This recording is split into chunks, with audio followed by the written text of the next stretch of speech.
Hi, I'm Amy. And I'm Kirsty. And this is our podcast covering the highs, lows and realities of parenting a child with neurodiversity. Each week we'll be sharing updates from our lives and hearing from a variety of guests about their advice and experiences. This is Love Needs No Words. Hello and welcome to this week's episode of Love Needs No Words. Today we are joined by Pen Bates. Pen is mum to son Connor, who was diagnosed with autism at 7. He's had epilepsy since he was 8 weeks old and has a learning disability. He's now 24, drives and is looking to live independently. It's not been the easiest of journeys, of which Connor is still on, but Penelope told us that if she'd had a crystal ball when he was younger, looking into the future, she'd have been amazed and in awe to know what he would achieve and to see him now. Penelope, thank you so much for joining us. Oh, you're very welcome. Thank you for inviting me. Lovely to be able to chat to you both. So Connor is 24, but born in 2001. He was full term, a water birth, and all seemed fine.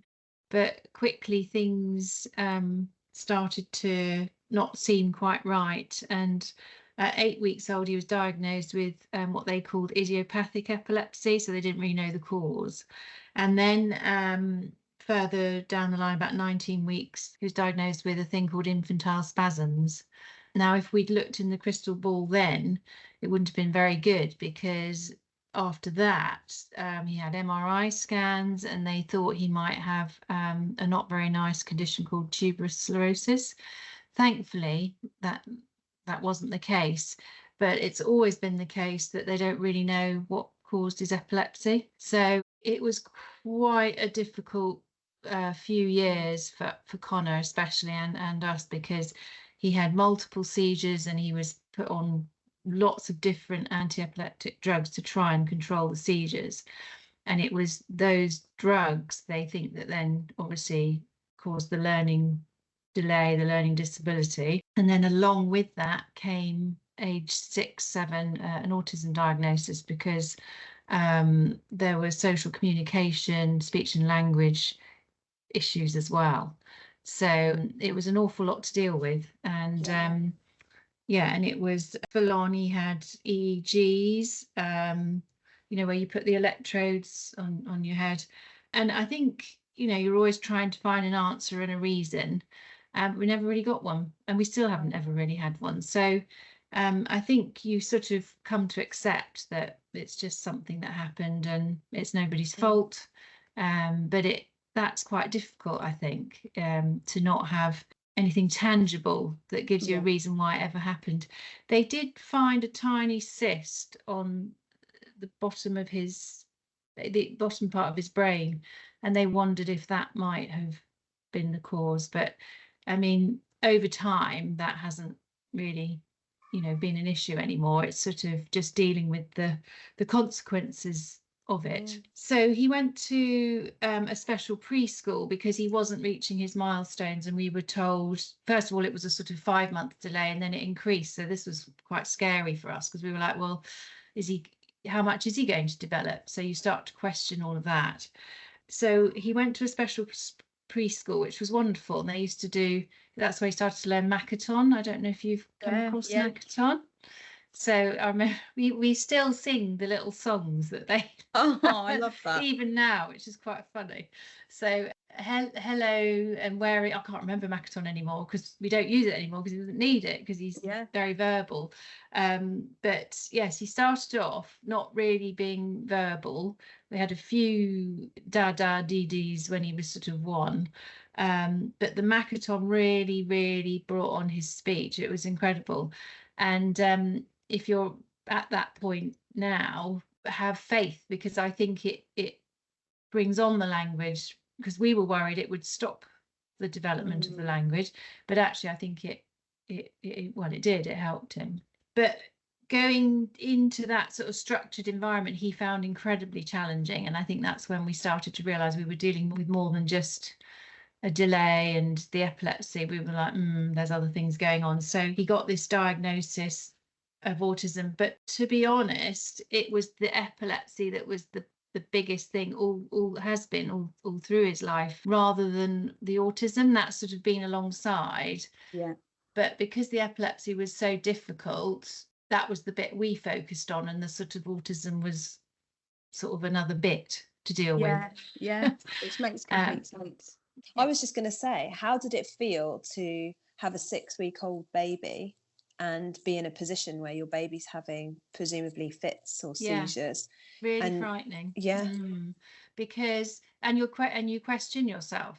I went back to the GP several times, and then eventually, I think it was about the third time, this particular GP I went to see was like, no, he needs to go into hospital, he needs to be assessed, and he was in hospital for a week. And then you have the scary prospect of he had to have a MRI scan because they're trying to work out what's going on. And then you have these doctors come into the room with a whole entourage, and you're like, what are they going to tell us? And it was really difficult, very hard.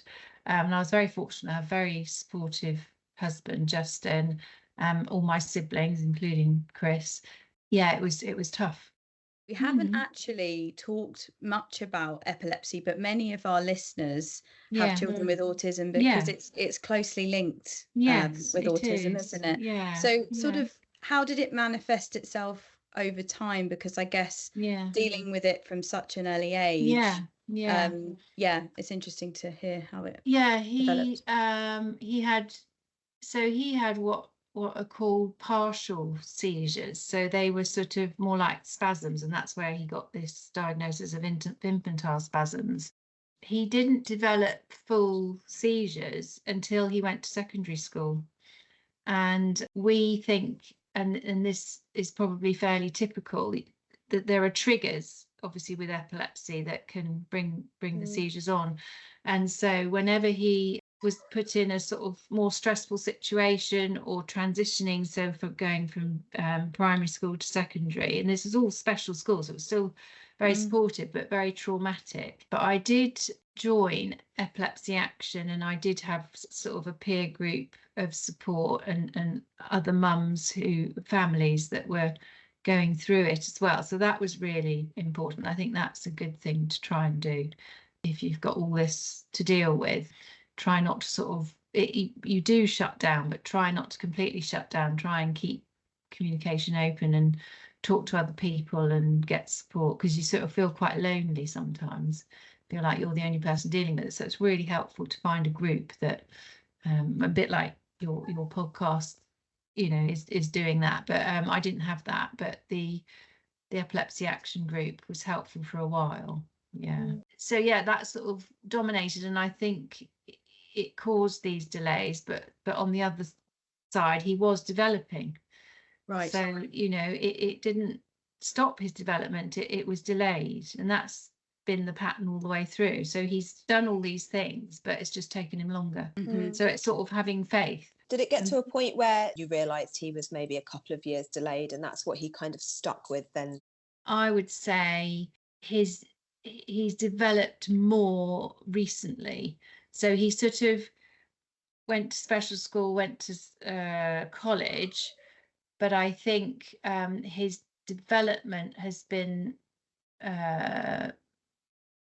more obvious, more pronounced, more recently. So that's interesting.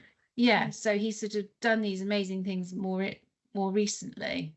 I mean, he will always have an intellectual disability, which manifests as sort of processing, so understanding. But he's managed over the years to sort of mask quite a lot, and sort of come across as understanding. But if you sort of throw too much information at him, you know that not a lot of that has gone in, and he's only managed to process a certain amount. We talk about this crystal ball a lot, don't we, Kirst? Like wishing that sometimes we could just look into the future and know everything's going to be all right, so we can stop worrying now. Alex, when we started this podcast a year ago, he wasn't saying a word, hence the name, and then he's just started to say words now. And even a year ago, I was saying to Kirsty, if I could have looked back, and even Kirsty says, if we could have looked together, I would have been able to say, look, it's going to be all right. But there was times where I had to come to terms with the fact he might never speak. He might not. Yeah, we had that same feeling. And it's sort of like you say, you feel very lonely, and you feel you don't know how to feel, because like if you knew everything was going to be all right, it would make you feel so much better. So what are some of the things that Connor's doing now? You mentioned college there, which for me is amazing, that you didn't expect him to do. No, so because of his EHCP, he could have been in education till he was 25, but he was actually in education till he was about 21. So he went from secondary school to a sort of supported life skills course. Oh, brilliant. So he got functional English and maths. So, you know, and when he finished secondary school, special secondary school, he came away with all these qualifications. I don't really know what they meant. They were sort of called P levels. So they were sort of the more simple level. And that was all good, but it didn't really have a lot of meaning in the sense of what that equip him to do. So going to college and doing the life skills was really good. And at that point, he lived away from us part-time in a college that was supported living. So that was a massive transition for him and a huge development. And it wasn't a plain sailing. It wasn't totally smooth, but he learnt a lot of independence there. They were teaching them how to sort of travel independently on public transport, how to do budgeting for shopping and things like that.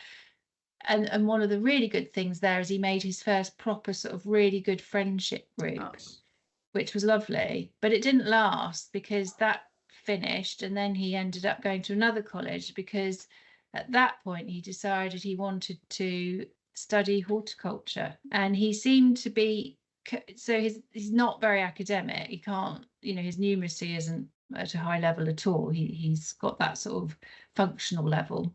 So he went to agricultural college not far from where we live and did horticulture, and that was again within a supported unit. So he's always had that support. At that point we thought, oh, this is something that he can really do something with, and this is going to equip him to actually maybe get employment. Because I'm sure, you know, it goes through your minds, oh my goodness, are they ever going to be independent? Are they going to be able to have a job?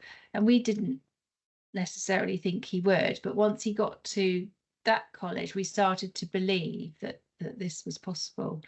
So he, to fast forward, he got offered a job. Unfortunately, things then went pear-shaped. So this is sort of to bear in mind. And I'm sure, you know, your boys at some point will get to this point and have faith in that. Absolutely. But always try to think about what support they could have in the workplace. And it's something we hadn't fully appreciated. We were a bit naive.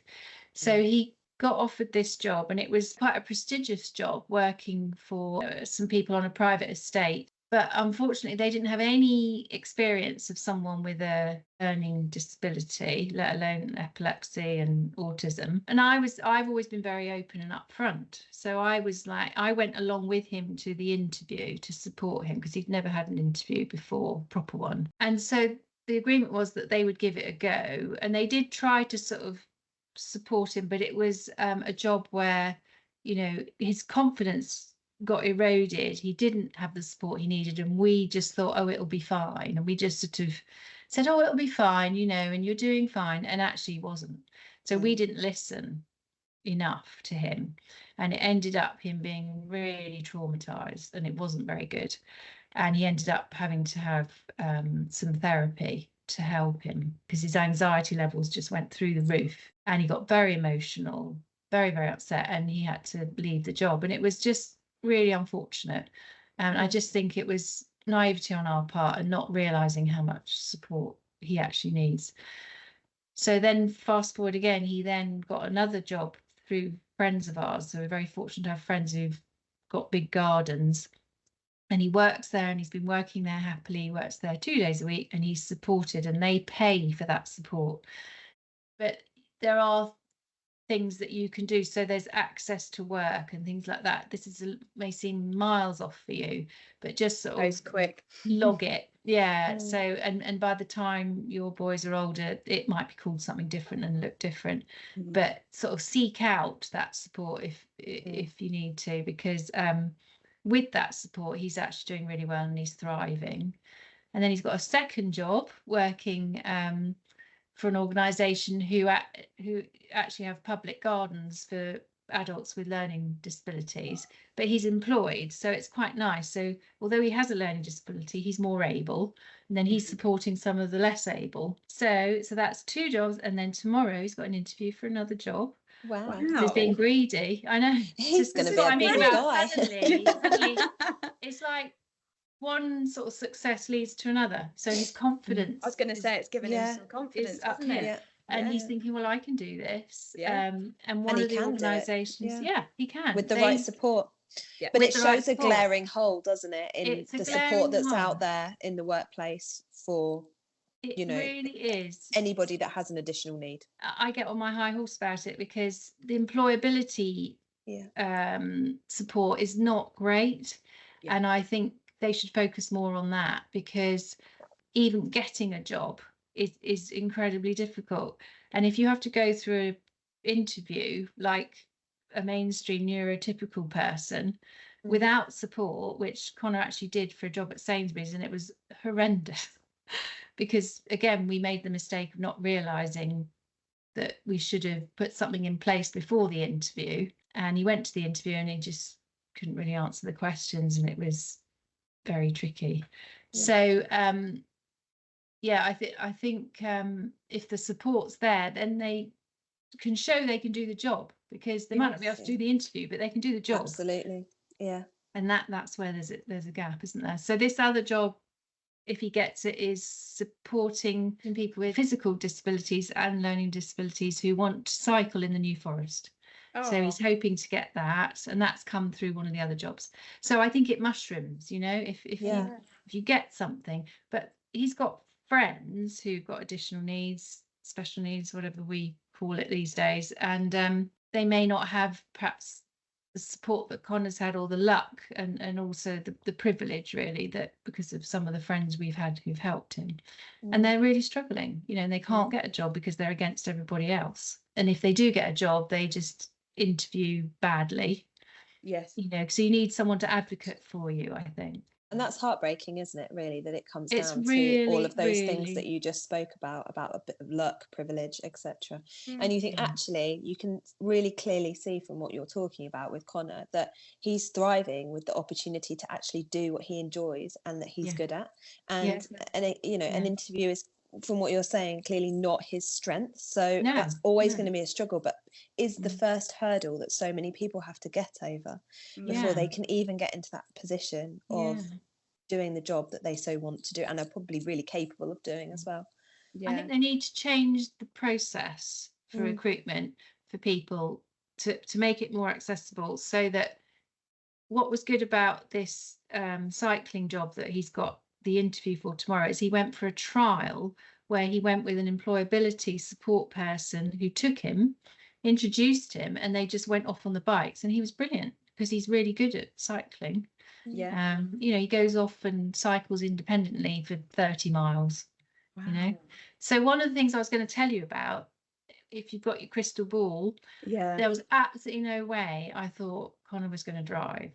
Okay, he's always been obsessed with cars. So the sort of autistic part of him was, when he was younger, lifts. He used to be able to tell you how many lights were in the lift and talk about the doors closing and which type of lift. So you're making me laugh because my son loves a lift. Okay, you know what I'm talking about. He loves a lift. Isn't it funny? You'll be pleased to know, Kirsty, it didn't last. No, they never seem to, these hyper focuses, do they? They sort of last a period of time and you think, I can't listen to any more about lifts or the weather. We're currently in the phase of the weather. Well, we had cause and effect toys, lifts, cars, trains, which are quite sort of typical, aren't they? Knowing that, you know, he had this love of car, I mean, and I remember he was going through a difficult patch and he was having a bit of psychological support for anxiety. And I remember getting quite upset with the psychologist and saying, he would love to drive and I'm just very nervous about it, and I just don't know that his processing is quick enough, you know, I'd worry. And she said, no, I don't think that Connor could drive. Anyway, so that was in my head. And then he was just absolutely determined that he was going to drive. And so my husband persuaded me that we should at least give it a try. And so we said, well, if you pass your theory, then you can have driving lessons. And he did on the third attempt. He spent hours learning the highway code, whereas, you know, a neurotypical, well, he was 20 at the time, a neurotypical young male probably would not even bother to open the book. You know, this is the difference. So he just applied himself. He practiced and practiced and practiced. And then we managed to find him a driving instructor. I'm always Googling and searching. That's something you've got to get good at. Just we're good at that. Already finding it already. We're masters of the research. That'll never end. And then share it all with your friends, because you know, it's nice to share, isn't it, what you find. And so I found this really good instructor. She was amazing. And I was very upfront and I said, could you do a trial and just tell me if you think he's safe to drive, if you think he's... And they were like, yeah, you know, he just needs to take a bit longer. It might take him a while. And it took him probably a year of lessons. And I wouldn't go in the car with him because I am the worst person to teach anyone to drive. I'm very nervous, so it wasn't any good me doing it. We decided it was better for the teacher to do it all, so he didn't learn bad habits. Anyway, cheeky fella, he came to the door after the test and had this sad face. I was like, oh, and he went, I'm joking, I passed. And he passed first time. Oh, this is brilliant. That's incredible. But a little tip, the instructor was allowed to sit in the car during the test. So you can request that. Okay. So if you get to that point ever, another thing to bear in mind. So that's transformed things. And that's what I mean about this development, because, and it hasn't been quick at all. So it's been very measured, and he doesn't do massive journeys. He does... In order to be able to do these gardening jobs, he needed to get there. My husband and I were toing and froing, taking him, and it was hard for him because he was frustrated because he felt dependent on us, and he's very driven now to be independent. He's very much at the point where he wants to be. And so this changed everything. But of course, then it was being brave enough to allow him to drive on the motorway. And I was like, you can't go on the motorway. That's not safe. And my husband said, no, that's safer than... So it's good, you know, if you've got a partner, someone supporting you, that you play to each other's strengths. Yes. So be brave would be a tip. Be brave for them. Yeah. Definitely. I think at each stage as well, we're finding it already. It's giving them that. It's having confidence that they're able to do it. I've had situations at the school where they've said, oh, I just don't think, and I'm like, give him a chance. You just don't know until you try. And then they turn around to me and go, thank you, because he did it. And it's a lot of the time, I think you're right, is having that faith that they're able to achieve it. And you talked about him wanting to live independently. There must have been a time where you thought he'd probably be living with you forever. I know that's definitely something I worry about. Yes, and I mean, it's still a possibility, but we're a lot closer than we were. And I think the period of time where he was at this, it was just an opportunity that we decided would be good for him, where he lived in a supported living situation. That was an indication to us that yes, he could do it, but at the same time, the social communication aspects are quite difficult for him. And he wouldn't be able to live with certain types and people, you know, so it's tricky. But I think he's got to a point now where he could live independently. And the trouble is he's quite able, although we've had an assessment with adult social services. So he's eligible for support, but they've told me he's too able to have supported living.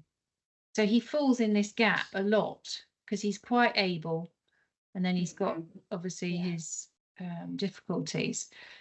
So we're kind of grappling now with, do we just go into a private rental situation and then try and get a package of support, because he will need support for budgeting, you know, just understanding all the sort of admin-y things that come with living, you know, on your own.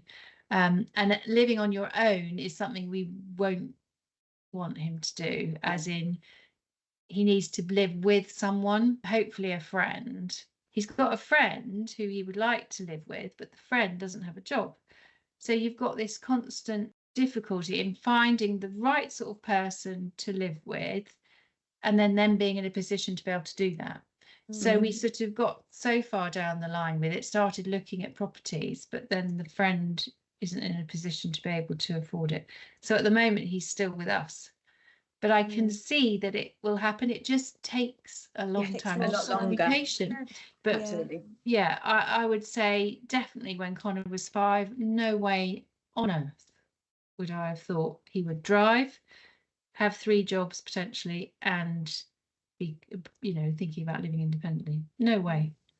So just touching on what you said, Pen, about him falling in the middle. Yes. Has that been something that you've found consistently throughout his life? Because I really, we've spoken to a few people on this podcast before who've spoken about that and the challenges with that.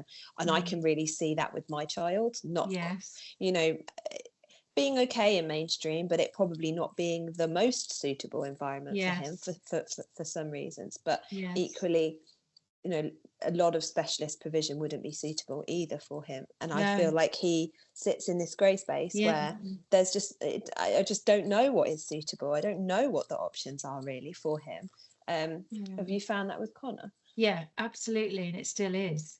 So at the moment, he's really craving, I think, a more mainstream life, if you like. He's got a very able brother. He's got cousins who are all quite high achieving. So he's sort of always mixing in a sort of very mainstream environment. But like you, we did try him in mainstream right at the beginning, and it just wasn't right for him at all. But equally, special school isn't perfect. No setting would be perfect.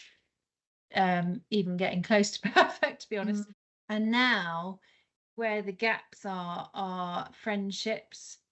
So because he falls in this gap between, so people of his own age who are mainstream, that doesn't really work. But then people with additional needs also doesn't necessarily work. So it's trying to find the right sort of peer group for him. Well, he's a musician. He's very accomplished musician. He plays the cello, and the piano, and the guitar. Used to play the violin, sings. And the cello led to him joining an inclusive orchestra, which is wonderful. He's been a member with them for quite a few years now. So it's for people with or without disabilities. And he loves being in that environment, but he is drawn towards the much more academic musicians, wants to hang out with them, which is great, and they're lovely. But intellectually, there's a mismatch. So he's in the gap there.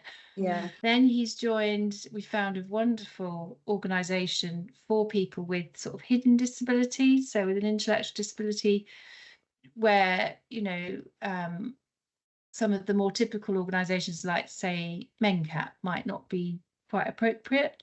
So this is quite a local organisation, and it's been really, really good. But even that, he's a little bit in the gap. So yes, I haven't really got an answer for it, but yes, he is definitely there.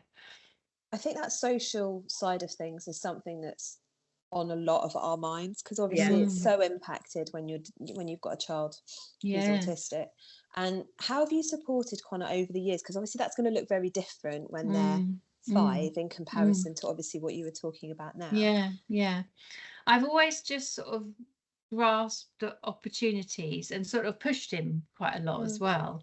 So when we realized he was musical, When was that, Pen? So he was very little. He was at primary school, and he had music therapy.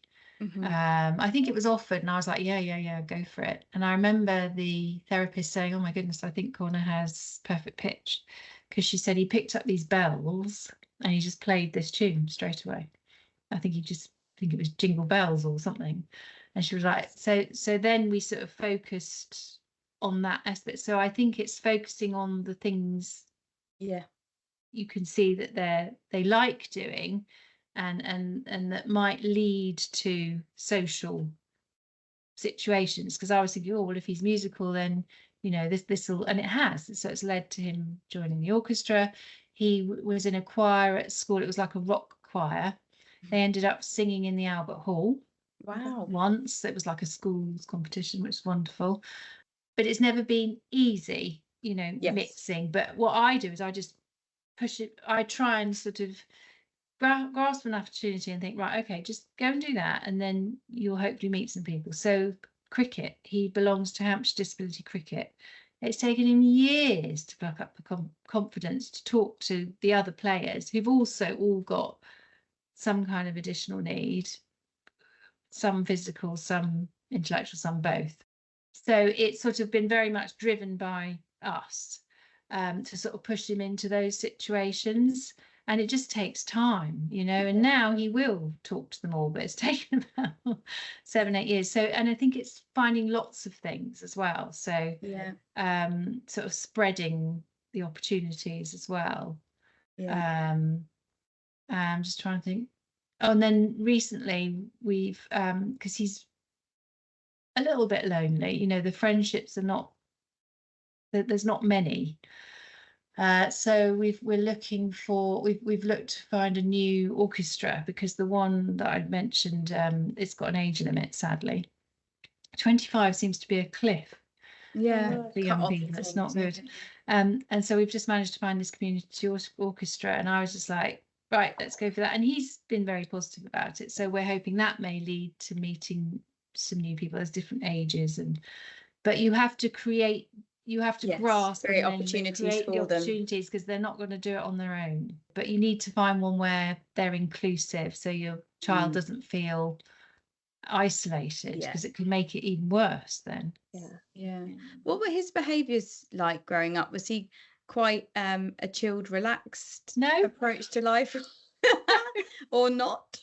How did that kind of manifest itself? Well, so when I said we didn't really focus on the autism, he definitely had traits. He didn't stim or anything like that, but he had sensory defensiveness. So loud noises, clothing, rain, hand dryers, noise, sudden noises, animals, busy places. So all of that couldn't cope very well with that. And then the obsessions that I've mentioned. And yes, meltdowns, massive meltdowns. Oh my goodness me. And I think it's because they're trying to make sense of the world. They're trying to communicate. They're trying to, venting their frustrations as well, because they can't tell you what they want or why they're feeling like they're feeling. He didn't have sort of particular stimming behaviours, anything like that, but he did have some of those traits that I've described, and I would think anxiety was a massive one as well. And he had various periods of therapy where we had people coming to the house and they would get him to draw how he was feeling. So we have lots of red, angry pictures and things like that, which I think sort of helped in a way. And more recently, the therapy he had when his anxiety got really bad over that job, he was able to, because he's quite articulate, he was able to articulate some of the frustrations that I can tell when he was little. He still has now, but now he can control it, and he can talk about it. So it's about being able to verbalize it, I think, or communicate it in some way, isn't it? I was going to say, did it get easier once he became verbal? Much, and when was that? Easier. So he became verbal. He started talking. I remember one of his first words was very sweet. Was apple. and Buzz, as in Buzz Lightyear, with a slight lisp. So he used to say Buzz. It was very cute. And then it all sort of started to pour out. So I would say he was probably 2. It developed. I mean, he does sort of hesitate because he's a bit lacking confidence, and it's the processing. But if he's relaxed, say he's with his brother, you know, it all comes out. It all comes out, and he is quite articulate. Yeah. So I would say he was probably properly talking when he was sort of 4 or 5, but it's always been a particular type of speech, you know. It's just very typical to him. It's difficult to describe. But he's perfectly verbal and understood now. But it used to be really hard. And I remember he used to go on the bus to school. Now I know this is very difficult for some little ones with autism, especially just being in a bus with other people. That's challenging, isn't it? So we did a social story to explain. I'm sure you've heard of those. We love a social story. We love a social story to explain, you know, what was going to happen. Anyway, we had these wonderful, lovely escorts, and I remember they were called Dawn and Eileen, and they escorted Connor for 5 years, and I don't think he spoke a word to them until he was in about year 4. Wow. And they were so emotional that I remember them saying to me, he's spoken to us. So he was very not mute, but with them. I mean, he did speak at school, but yes, it took a long time. But I think the behaviour improves as the ability to communicate improves. Yeah, we have been in that space, or we are in that space with meltdowns. They're really tough, but they're really hard. We can say they are so hard, but definitely driven by frustration and anxiety, and not being able to emotionally regulate or express how he's feeling.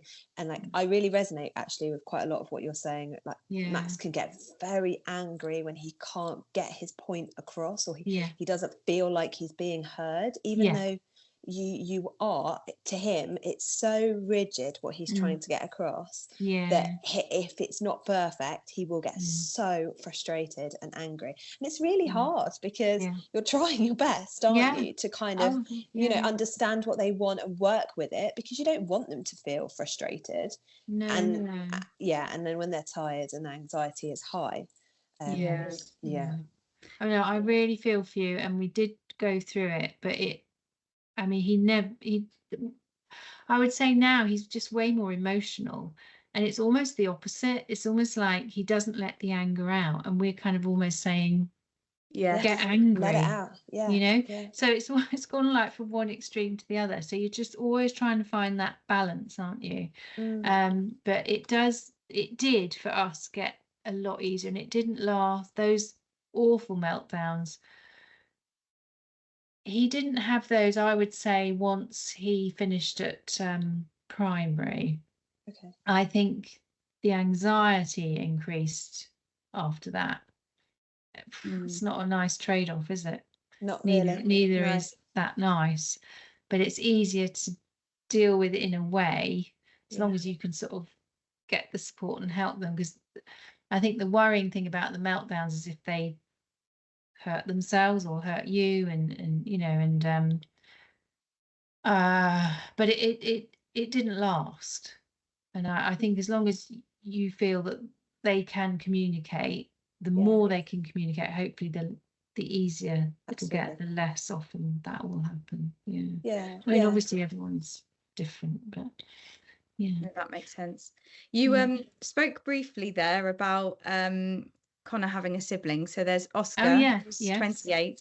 So how has he found growing up with a brother who has autism? Has he spoken to you much about it, and what's their friendship been like? Throughout the years? Do you know what? We're so blessed. So Oscar's 2 years older, and I don't know, he's just always been so lovely with Connor. He's very grounded. He's very loving, but also very kind of normal with Connor. So they're like, you know, typical siblings, but Oscar's always been very caring and supportive. So although they've sort of tussled and joked and had fun, you always know that Oscar's got his best interests at heart. So not so typical, I guess, for boys who are quite close in age as you know, maybe two mainstream boys, but I think Oscar's embraced it and just been a brilliant advocate for Connor. Teases him a lot, you know, so sort of gets the best out of Connor, really, you know. Yeah. And if we had a girlfriend for a while, Connor, and it all went wrong, and she was a lot older, and it just didn't work out. Sadly, she was lovely, but it just wasn't the right combination. And Oscar was just brilliant, you know. So rather than him talking to me all the time, or Justin, he was able to talk to Oscar, and because Oscar's close in age and he's in a relationship, he was able to sort of share advice and give him tips and sort of, you know, comfort him. So he's just been brilliant, just been a rock. I worry that he feels the responsibility, and we're trying to limit that, because that is obviously a concern, isn't it?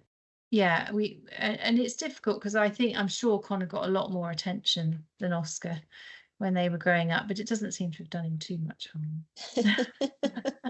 I can see that with my pair already. Yeah. And I think in many ways it's done my daughter better. She's so much more independent, even at a very young age. Well, I think the same with Oscar. I mean, he's you know, he's just very easy in his own skin. He's very accepting. He's very open.